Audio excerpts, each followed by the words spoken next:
Welcome to Life After, a podcast for women to take you from feeling like you're just surviving to thriving, to creating a life you really love. Expect to discover tips and tricks to get there. Each episode will have actionable steps to empower you to make changes. I started this podcast because I've been through it all, from getting out of a marriage with a narcissist to completely rebuilding my life. And now I'm on a mission to help you too. You can change your life. It's absolutely possible. Hello, friends, my peeps, and welcome. I'm so glad you're here. In this episode, we are going to talk about the myth of closure. Well, that's not quite right. Closure is possible. It's just that it sometimes might take longer than you think and be on a much windier path. Is that a word? Windier? When you're in or recovering and or healing from a toxic or narcissistic relationship, closure can feel like a world away, an impossible goal. And it can also, at the same time, be something that we just long for, that we just long to have happen in our lives. We want peace and calm. We want our joy back. And the toxic person has done their very best to sap us of all of that, to sap us of the peace, calm, and joy that we deserve. I remember hearing as a young woman, I was in my 20s for sure, that the amount of time it takes to heal from a relationship is half the amount of time that you spent in that relationship. So, for example, a relationship that went on for 2 years, it's going to take a year to heal and be ready to move on. Now, this was a long time ago, so I can't remember where I heard that. And I have no idea if it's even accurate. And yet it has stuck with me all these years, that thought. And honestly, doesn't that thought feel kind of demoralizing? Especially when you've been in a relationship for a really long time. Married for 10 years, and it's going to take me 5 years to recover? No, thank you. Who wants to give up that much time? Now, I have a mentor that says that after a divorce, you should take a year and not get back into another relationship. And then there's the long-standing advice that after any big loss, you shouldn't make any big decisions for a year. So, there's a lot of advice out there. And who knows what we should follow? Who knows what the best course of action is? Well, obviously, it's different for all of us, and we all have to take our own path. I do kind of lean towards my mentor's advice about taking a year. And what I can tell you from personal experience and all the mistakes that I've made while gaining that lived experience is that there is no one right way. But there are some things that we can do to help move our healing and our lives along. The first one is intention. So, sometimes we have to really look carefully and closely at what our intentions are. So, are we looking for closure? And this is not said in judgment or criticism, right? It's just an honest look at what it is we are really wanting to accomplish, right? And what do we tell ourselves about what closure would look like? Do we know what we want? We talk about this all the time. What do I want is really a first step. And getting closure can include our intention behind rediscovering what it is that we want. Are we willing to give our ex, or if not an ex, a boss, or pardon me, whoever this relationship was with, are we willing to give them less real estate in our head? So intention is one thing to really be thinking about, and how that intention is going to impact your mindset is one piece when we're looking at closure. Another piece is the importance of being in community and using that community to help us move through our healing and our recovery so that we can get to a semblance of closure. We'll get to this in a minute, what that means, as quickly as possible. So I want to give you an example about that. Back when I went through this a very, very, very long time ago, I was kind of on my own. And it wasn't because I didn't have friends or family that weren't willing to support me. That felt like double negatives. I had friends and family that were willing to support me and to listen and cared about me and the kids, but none of them had been through the narcissistic relationship. Because certainly we didn't talk about it a lot back then. And so it took me, oh man, on the low end, 3 years, on the high end, 4 to 5 years, probably on the low end, 3 years, before I had shifted my mindset enough, done enough work, processed enough, learned enough about what I was really facing before I could even feel like I was in the direction of healing and recovering. So 3 to 4 years, let's say. And when I moved back up to Washington State, I reconnected with an old friend. And when I did so, I found out she was going through a divorce, which she's one of the few people I know that had probably a worse divorce than I did. And we just started talking. And we probably talked every day, truth be told, almost every day. And I found that her healing and recovery journey started within probably the first year, if not 18 months. And that will always stick with me. And my divorce took almost 10 years. And her divorce, her kids were older, so that had something to do with it. Her divorce took 2 to 3 years. Still terrible time frame, of course. That's it, but it's always stuck with me. How she and I being in community, a community of two, where I could share my personal and lived experience, the mistakes I'd made, what I'd been through, what it looked like, could significantly shorten the amount of time that she needed to take to get through her personal closure journey. So community's big. Community's really big. Being with people who get it, who know, who understand, is going to help you so much. A third piece is just knowing that it's going to take time and focus, of course. And also, as part of the time and focus it's going to take to get your closure, to move through your journey, when you leave or when they leave, it isn't always the last step. It's not the last. It might not be the last experience you have with this toxic or narcissistic person. It might be.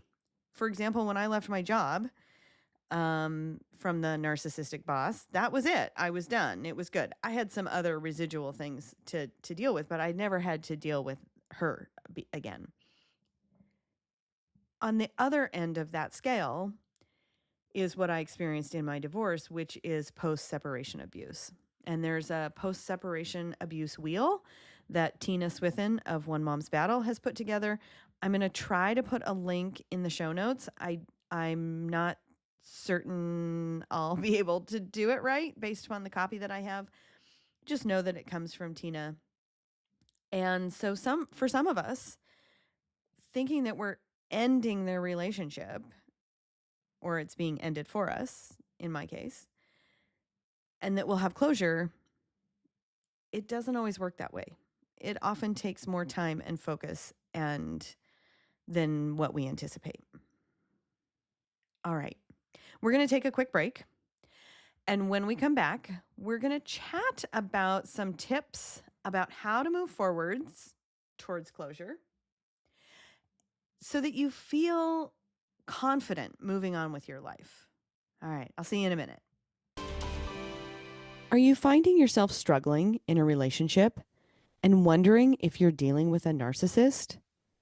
You're not alone, and I've got a resource that can help. Get my 5 questions to confirm you're not the problem. This helps you identify the emotions associated with being in a controlling relationship. Just head over to locatecoaching.com/free gift and take the first step toward clarity and confidence in your relationships. Welcome back. Okay, let's get into what we can do to get some closure from a relationship that has ended. These tips, these tips are going to be especially relevant if that relationship was toxic or with a narcissist. Now, before we get to the tips, I want you to know that closure doesn't come from the other person. It comes from how we process and make meaning of what happened. And then really, ultimately, are able to let it go. Let a lot of it go. Which does not mean that we let them off the hook. Those are 2 different things. I want to give just a special note on grief because as part of this closure process, there's going to be a lot of grief, and there's going to be grief for lots of different reasons. You're going to be grieving the relationship. You're going to be grieving the future you thought you had with that relationship. You're going to be grieving yourself, the person you were. There's so many pieces to grief, and we need to move through it in order for closure to happen. And so as we're dealing with and working through the grief, reframing what happened can also help us. So this is where I'm going to invite you to really give yourself some grace and space, right? When we look at a relationship, when we're grieving, well, first being willing to grieve it, right? We have a tendency to avoid grief. And so knowing that that's a part of your closure and your healing journey and really moving through it is going to be really helpful. And when you do that, there might be parts in there that you don't feel good looking at, which is completely normal, right? So reframing when you can, giving yourself the space and grace to reframe when it's easier to process through, to know that you're moving through grief, to know that processing it is going to help you recover more quickly, and to recognize that, particularly if you are or were in a relationship with someone that's toxic or a narcissist,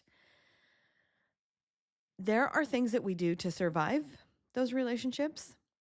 And so even reframing, knowing that, can be really helpful as we move through this process, right? Recognizing I did that thing because, and it's okay that I did that thing because, right, is one of the ways that we can think through how to reframe as we're working towards getting the closure that we want. What we know is that closure isn't something someone else gives us, which in many ways is a really good thing, right? Closure is something that we create for ourselves over time. And like I just said, that process can take time because we're working through what happened. We're looking at what the relationship was, and we're processing in a way intentionally to be letting go what happened so we can get to closure. And that's all work that we have to do for ourselves. So the first tip along those lines is to stop waiting for the perfect conversation. That perfect conversation where you get to say everything you ever wanted to your toxic person, and they understand and they respond and they're open and they tell you you're right, that you were right all along. Oh, I cannot tell you how many times I had that perfect conversation or pieces of that perfect conversation in my head. And I laugh because it's not reality. How I wish it was. Because I would have had 3 days worth of stuff to say if it was as easy as telling the person what they did to you and getting them to respond positively. So let go of the perfect conversation. It will release you from, at the very least, a whole lot of wasted time having those conversations in your head. The other thing is experiencing closure can often be delayed when we ruminate and we have unresolved expectations, right? That really ties into that perfect conversation when we're thinking and thinking and thinking. That's rumination, is when you think and think and think the same thing over and over again.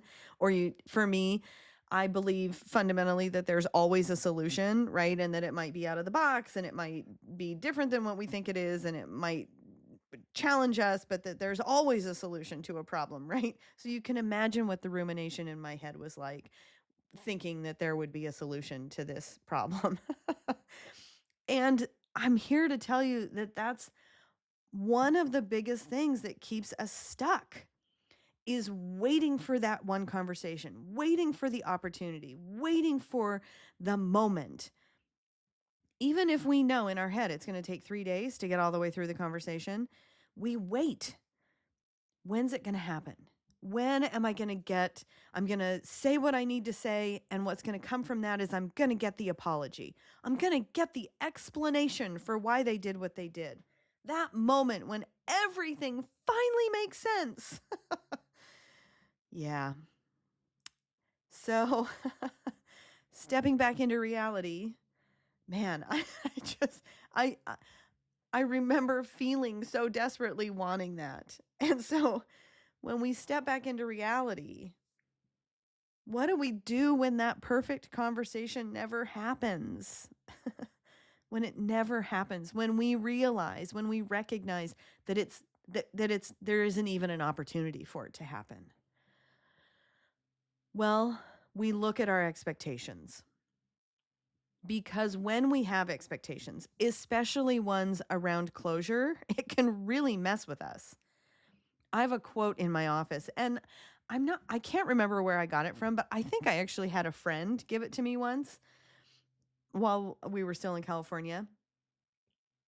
And it's 4 words: expect nothing, appreciate everything. Now, I love this reminder. I love it in part because it's a great reminder for what gratitude does for us, and how gratitude can shift our mindset and move us to a better headspace. I also love this reminder because when we have expectations for others, we are so often left feeling disappointed, hurt, frustrated, right? And this leads to the fact that sometimes what keeps us stuck isn't what's happening or not happening. It's that we expect something to happen, and we have a very clear picture of what that thing is that's supposed to happen. So I really, really invite you, not just when it comes to closure, but to other areas in your life, I really invite you to think about shifting, adjusting, maybe even eliminating your expectations. Because the fact is, your toxic person or narcissist may never stop. They may never change. They may continue these behaviors for as long as you know or interact with them, right? We can't control what other people do. We can't change other people. And so I invite you to think about changing your own expectations so that you don't keep getting hurt or staying stuck because you expect somebody else to do something that they may very well never do. Our peace comes when we don't have expectations or preconceived notions about what should happen. And if you're dealing with a toxic or narcissistic person, right, that's for everybody. But when you add on that level of toxic or narcissistic personality type, your expectation will almost never meet with what they will actually do. And yes, that is a reflection of them, not of you, right? Whether they are doing what they're supposed to be doing or could be doing or you want them to be doing, however you phrase that, them not doing that is a reflection of them, not you. And the point here is to get you to closure, is to get you to a place where you can let it go. And minimizing, changing, setting different expectations will help you do that. So I talked about that first 3 or 4 years of my divorce. And after I think it was probably right around the same time, my sister, we were talking one day, and she, at first it was kind of a realization that we were talking about, and then ultimately became an inside joke between us, that what my ex did was never going to make sense. And our inside joke, which now will no longer be an inside joke because I'm telling all of you, but the way that she described it to me and that has stuck with me all these years is it was the road to Rio. My ex was on the road to Rio. And the faster I could let go of the need for any of what he did to me and to our kids make sense, the faster he got to Rio. And I don't know why we picked Rio. Maybe because I was in Southern California and it seemed like it was a really long way. And we were never, we never had any idea how long it would take to get there or the path that it would be, right? How much traffic we would hit, how much construction, right? As an analogy, of course. But that the faster I could recognize that what he did made no sense, was never going to make sense, the faster I could move on. And so just to kind of round out this story, then, I would talk to her and she'd say, oh, where is he on the road to Rio? Right? We could joke about this path that once we could laugh about it, didn't seem quite so painful and damaging. I want to tell you that it doesn't make sense. If we understood what the hell our toxic person or narcissistic person was doing, we likely would be narcissists too. And again, I say this with all of the empathy and understanding and compassion there is, because even with my recent toxic bosses, I still find myself going, why are they doing that? I've always had an insatiable curiosity for why people do the things they do. And so when you couple that with being in a relationship with someone that's toxic or narcissistic, I'm really having a hard time saying toxic today. I'm not sure why. When you put that together and you want to know why people do things, right? We can just ruminate like crazy. But not only are we not ever going to understand why they're doing what they're doing, they probably don't understand why they're doing what they're doing and why they've done what they've done. And even if they do understand it, because they're toxic and or narcissistic, they're never going to be able to understand in a way that is empathetic and feels meaningful and provides any closure. And let me tell you for sure, there won't ever be any accountability. So I'm sorry if this really, really legitimately sorry if this feels kind of like tough love. And know that once you can accept this piece, everything gets easier. I have a little story about that. After almost 15 years, which included an almost decades-long divorce, I finally confronted my ex with the reality of what he did to our kids. And it was in an email. That was my intention is never to actually speak to or see this person again. So it was in an email where it felt safe to me. And I wrote out words that I had never used before, very directly confronting him with his behavior. And you know what?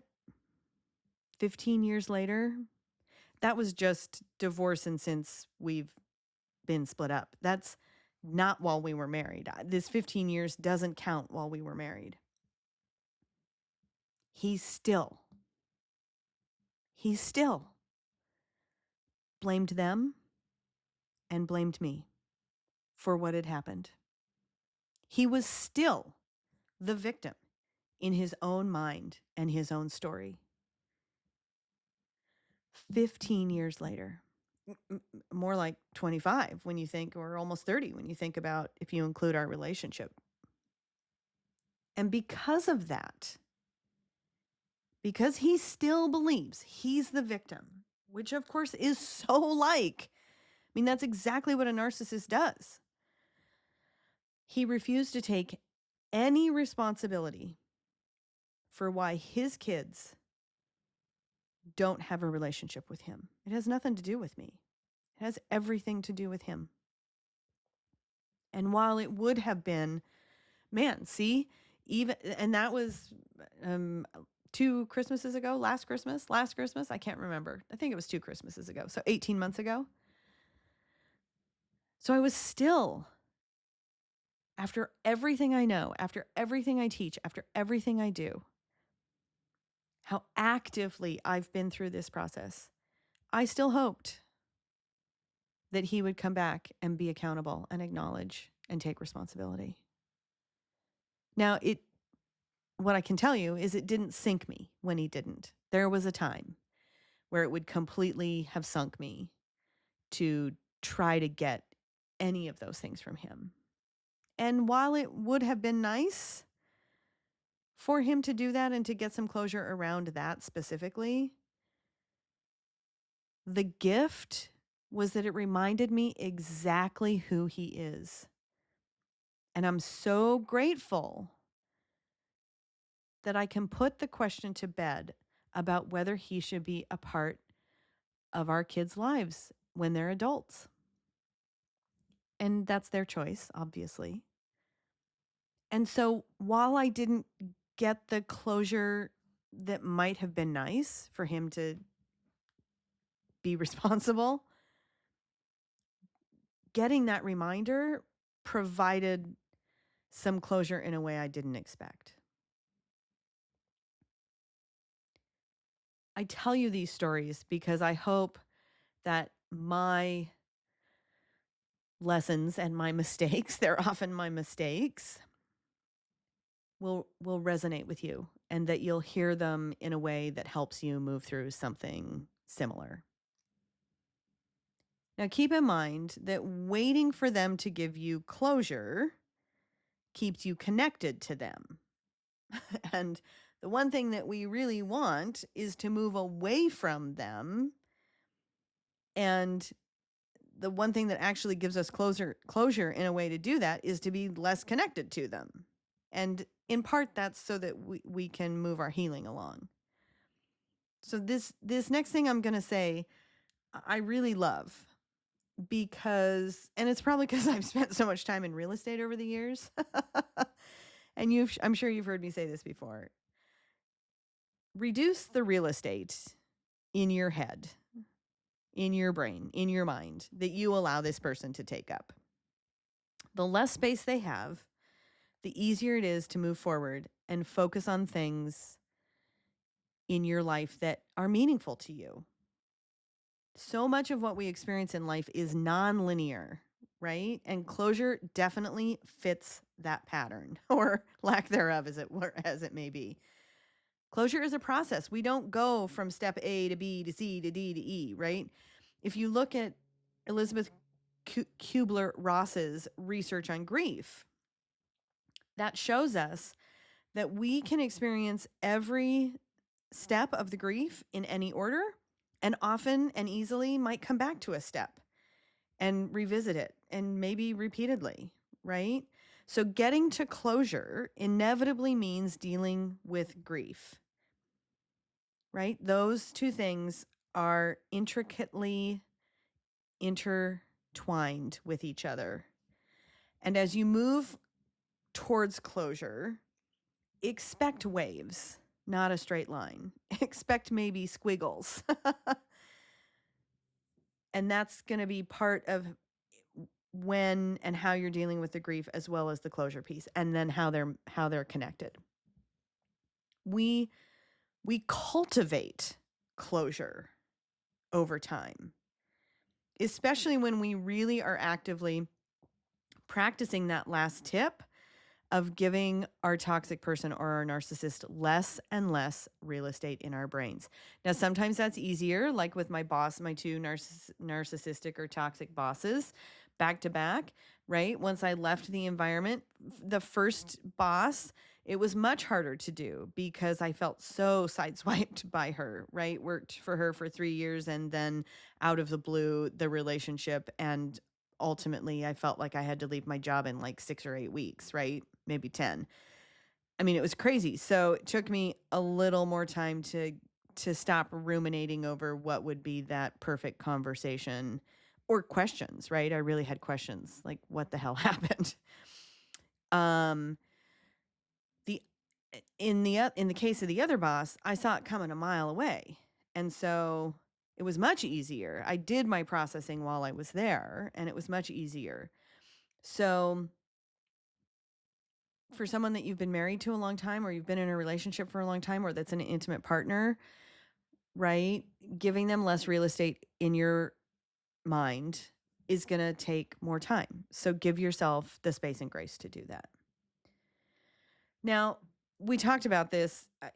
I just told you this story about my friend, right? The process of closure is made so much easier when we have community and connections with others. As humans, we're not meant to get through our challenges alone. We just aren't.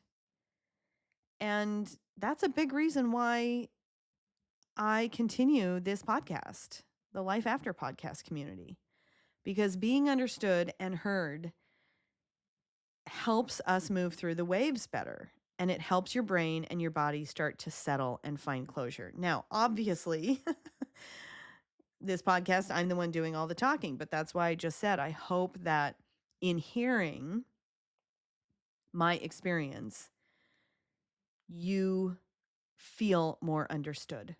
You feel like you're not alone. And, the thing about connection and why it works is because it helps to regulate our nervous system. And when we can regulate our nervous system, it supports our healing. So in addition to the community we have here, which of course you can always reach out to me, there's always an email and my social media handles in show notes. So you can always DM me or email me, right? In addition to me, try to find your own tribe where you can build some additional connection that might not be as connected to whoever you're trying to get the closure for. Okay, one last story on closure. I know I've said this in the podcast before. In case you missed it, my youngest turned 18 last summer. And the closer we got to his 18th birthday, makes me emotional thinking about it now, the more relief I felt. it just kept coming, the relief I felt. I would go so far as to say it almost, it felt like excitement that I would finally be done with my ex. And I'm not sure if I've ever mentioned this before or not, but I was required by the court to send my ex, even after the kids stopped communicating with him several years prior. It was my responsibility to send him, per our court orders, an email every week. And I started counting down 6 more emails, 5 more emails, 4 more emails, 4 more emails, down to the last one. Man, it felt good to send that last email. And I set this expectation. Remember, we were just talking about expectations. I set this expectation for myself. And so when the last email I had in my head, one more email, wasn't actually the last email, I kind of had to go back and reset my expectations and reset my mindset. Right? This is part of that learn from my mistakes. Try not to have these expectations, because you'll get to the last thing that you think is the same thing with the relationship's over. And then you're like, oh, but it's not. I still have X, Y, and Z to do. And there were 2 things that happened when I had to realign my mindset. The first was, and this is reality, this is fact, I have no idea how long my ex might still try to reach out to me about one of our kids. I don't have any idea. I don't have any control over whether he contacts me at some point in the future for any reason. And so that may very well not be the last email that I ever have to send him. And of course, to make things easier over the years, we kept a joint bank account. And it never dawned on me until after my youngest turned 18, what am I going to do with that joint bank account? I don't want to be tied to my ex financially.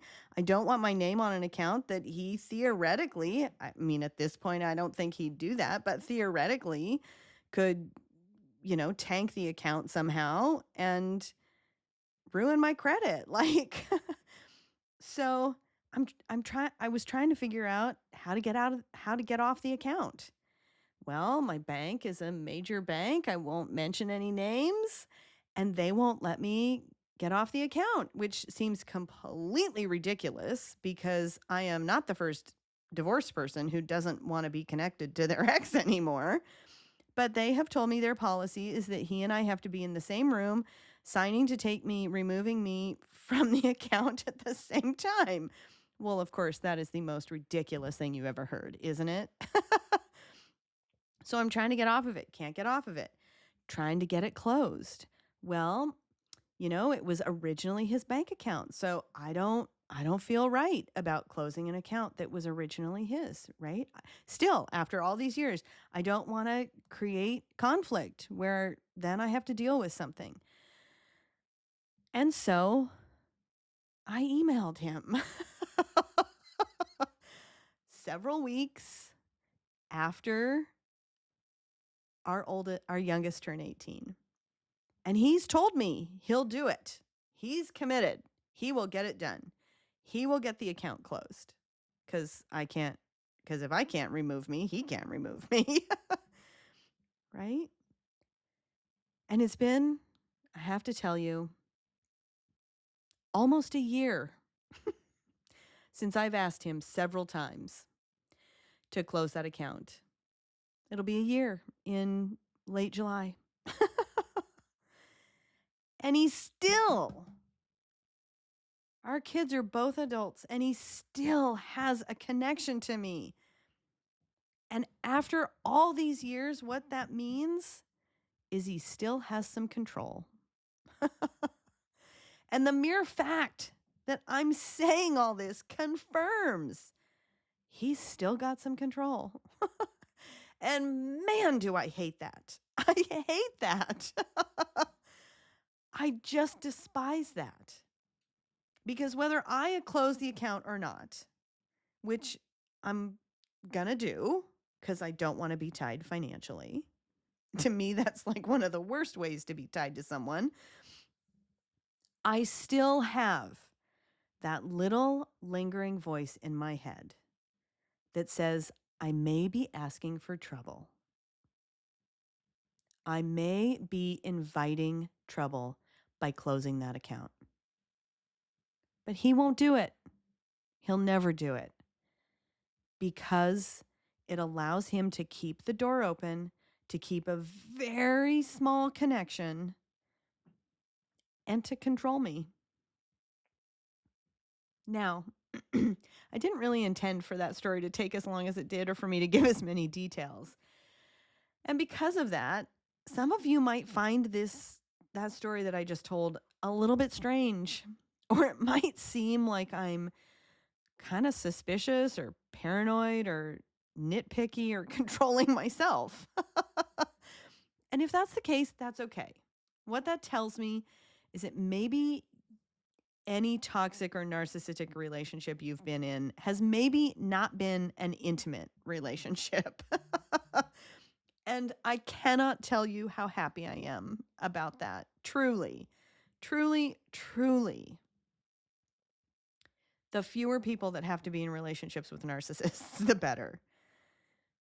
And yet the fact that I feel like I have to defend myself just confirms that even when we've done a lot of work, there may be that small part that lingers. Not because we failed, not because we haven't put in the time and the energy and the work, but because we're human. And what I want you to know is that piece gets quieter and smaller and less intense over time. Now, here's the other thing. For those of you who are in your car howling because you get exactly what I'm saying, or maybe crying because you're not as far along, or maybe you just recognize the reality of it, right? For those of you that get what I'm saying because you're living it in some iteration, the reality is that the narcissist never gives up wanting to control you. And they will do almost anything to maintain that control, no matter how small, for as long as one, they absolutely can, or two, as long as we let them. Once I close that bank account, that control that is still there, that connection will be a speck, too small for even the banker's box. I wish for all of you to be able to find closure with your toxic or narcissistic person and finally get the peace you so deserve. Closure is possible. It may come one small step at a time. And when we can reframe our expectations around healing, life starts to feel a little lighter. We do get there, even if it's not the kind of perfect, complete closure we once imagined. Sometimes it simply becomes the dusty banker's box tucked away in the attic of our minds. Something we no longer feel the need to open. And maybe that's enough. Because the truth is, even when we don't find total closure, we can still find peace and freedom and a life that feels whole again. And honestly, that's close enough to count. If this episode hit home, send it to someone you care about, or save it for the next time you feel like you're never going to get the closure you deserve. And if you're not already following the podcast, make sure you do so you don't miss what's coming next. You've got this. One thought, one choice, one action at a time.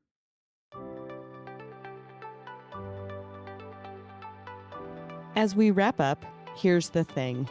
I've made every mistake. I've literally been there and done that. It's one step at a time, and you'll get there. There's hope. You've got this. If you're struggling in a relationship and wondering if it might be controlling, you're not alone. Download my free PDF at locatecoaching.com/free gift to help you find clarity and confidence. I hope you have a fantastic day, and I'll see you soon.